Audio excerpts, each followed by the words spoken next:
Je suis à Copenhague pour plusieurs raisons. D'abord parce que c'est une ville magnifique.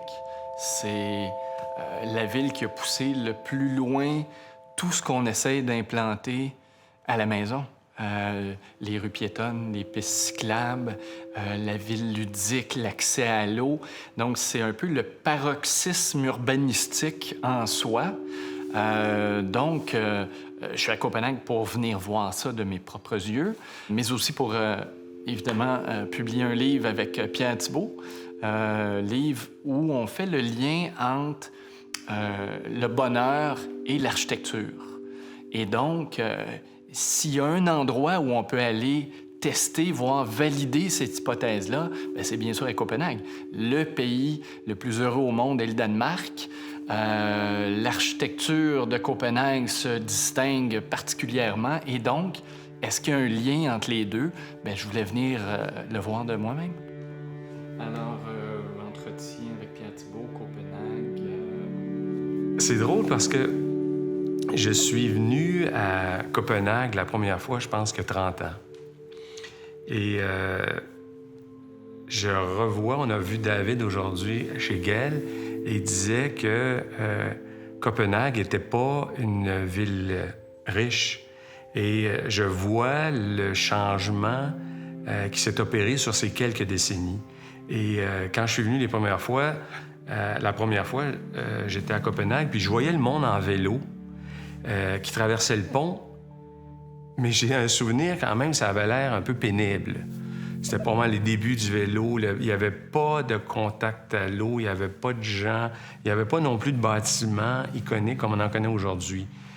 David a dit un mot que je trouvais extrêmement aussi parlant, la ville du bon voisinage. Le mot le plus important, c'est voisin.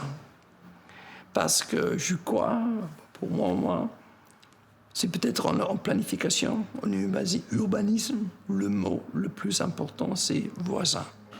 Comment on fait voisiner les gens?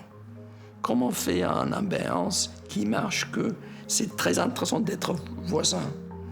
Voisin individuel en individuel, voisin travail, résidence, voisin boutique, usine, je sais pas. Ce voisinage, c'est ce voisinage qui fait la ville.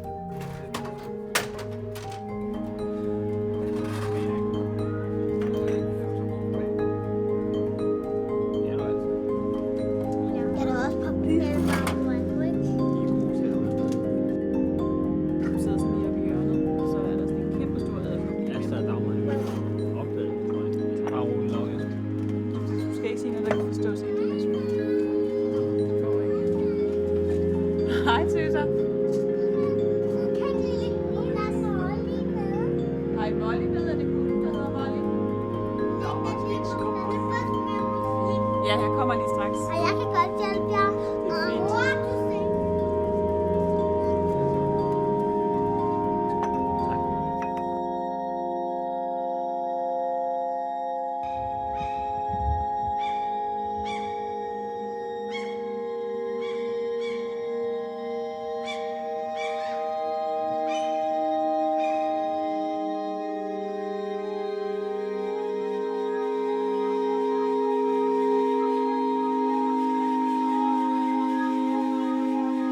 Alors, on est dans une banlieue danoise, en fait, une nouvelle banlieue danoise qui a été créée à même ce qui était auparavant le port. Donc, on a creusé des nouveaux canaux et on a créé des îlots ici, un certain nombre d'îlots, pour créer cette banlieue qui est très, très dense, mais qui n'a pas l'air dense. Donc, c'est par rapport à nos banlieues quelque chose qui est très différent, c'est de créer aussi un grand espace au cœur de l'îlot qui est dédié à la communauté.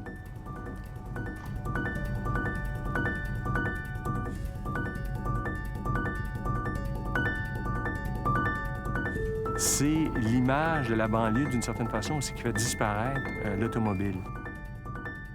Le stationnement est en dessous aussi. Oui, le stationnement se trouve à être, dans le fond, au rez-de-chaussée. Donc, en termes de coûts, il y a peu de coûts reliés à un stationnement qui est souterrain. La cour, elle, est au-dessus du garage. Ah oui, ça permet d'avoir des habitations qui sont au rez-de-chaussée et qui sont double hauteur et qui donnent directement sur la cour. Ça change aussi tout le quartier, là. Oui. On se promène ici, on voit pas de voitures. Les entrées aussi sont très discrètes. Alors donc, ce qu'on voit dans ce quartier-là, tout d'un coup, c'est de l'eau, de la végétation. Ça, je trouve que souvent, dans nos banlieues, ce qui est présent, même dans les projets avec les petites maisons rangées, bien, c'est 2-3 voitures devant chaque maison. Tout d'un coup, il y a une espèce de surcharge visuellement. Donc là, on les fait disparaître.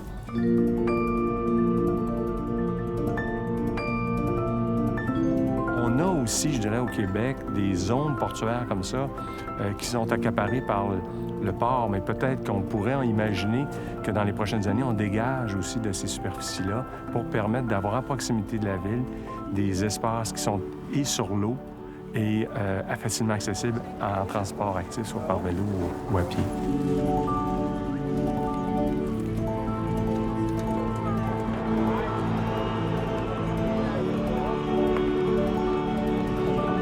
Par rapport à cette reconquête de l'eau, c'est un phénomène très nouveau, en fait, à Copenhague. Moi, je me souviens, quand je venais, quand j'étais petite, je peux dire ça, que l'eau, c'était quelque chose de contemplatif. Il n'y avait pas une interaction avec l'eau, seulement à la plage, bien sûr, parce que, comme vous le savez bien, Copenhague est une île, donc il y a plein de plages où on peut aller. Mais indépendamment de la plage, qui est comme l'endroit évident où il y a une connexion avec l'eau, le reste de l'eau, c'était comme une partie du paysage pour prendre la belle photo. Ça y est. Je crois que c'est dans les derniers 4 ans, 3 ans, c'est vraiment nouveau. Où tu as les petits bateaux où tu peux faire les pique-niques, où tu peux louer des kayaks pour aller circuler partout.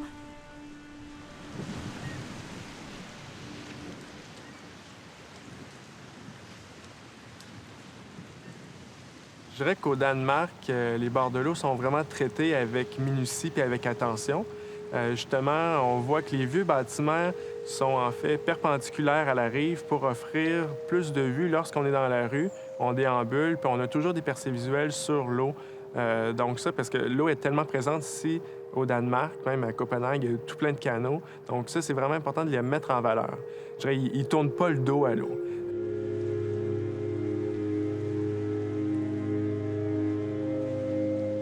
Au Danemark, ils vont essayer de faire le meilleur rapport entre effort et fait, tout ça dans l'idée d'avoir une meilleure qualité, de bonifier l'expérience des usagers, de bonifier aussi l'expérience des citoyens qui vivent avec ces bâtiments-là à tous les jours.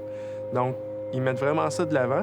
Puis même, il y a une politique architecturale qui dit de mettre les gens d'abord. Donc, il y a quand même un certain niveau, une stratégie architecturale qui est appuyée par le politique pour mettre de l'avant l'architecture, mais aussi les gens, a priori, puis avant tout, parce que c'est les gens qui vivent l'architecture.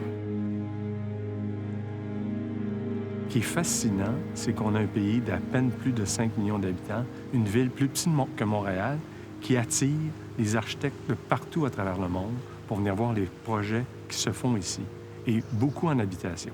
Alors, pour réussir à développer des projets novateurs, qui suscitent l'intérêt comme ça, la meilleure solution, c'est des concours. Alors, on voit qu'à ce moment-là, plusieurs architectes se concentrent sur une même problématique et c'est souvent le meilleur concept. Un jury choisit le meilleur scénario. C'est très différent que d'avoir un promoteur qui achète un terrain puis qui essaie de faire à peu près ce qu'il a déjà fait. Et comme ça, il n'y a pas d'innovation. On répète, on fait du même. Et c'est un peu ce qui nous arrive malheureusement trop souvent, peut-être au Québec. Il n'y a pas d'émulation à développer un site. On réutilise des formules qui ont plus ou moins bien marché. Ici, il y a de l'audace. Ce projet-là, il n'y en a pas aucun autre identique comme celui-ci à Copenhague. probablement pas même au monde. Alors donc, à chaque problématique, on met en valeur le concept.